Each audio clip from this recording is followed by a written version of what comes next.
Sua moto tem um barulhinho quando você passa marcha na terceira, galera. Olha, principalmente na terceira. Porque essas motos aqui faz muito barulho, galera. Olha só, o problema tá aqui, ó, na caixa de marcha, viu? A mostra aqui, né, pra galera ver, ó. Olha só, galera. É a situação dessa moto, ó. Vocês estão vendo, ó. Vou mostrar aqui bem de pertinho que é pra vocês verem como é que tá essa engrenagem, galera. Ó, toda mastigada, essa daqui, ó. Toda mastigada, vocês estão vendo, ó.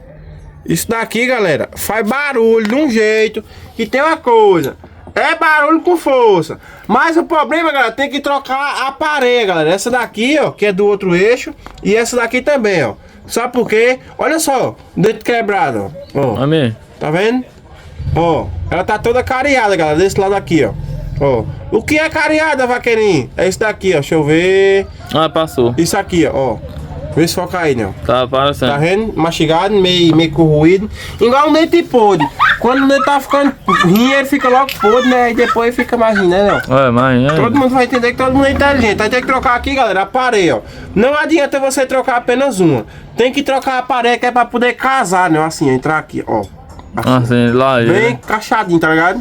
Lá. Porque se for botar só uma, aí fica outra. Não. Tá ligado? Tem que ser as duas, galera. Pega essa dica do Vaqueiro Moto. Se sua moto zoa em uma marcha específica, vai ser a parede de engrenagem daquela moto. Aí todo mundo vai entender que todo mundo é inteligente. Valeu!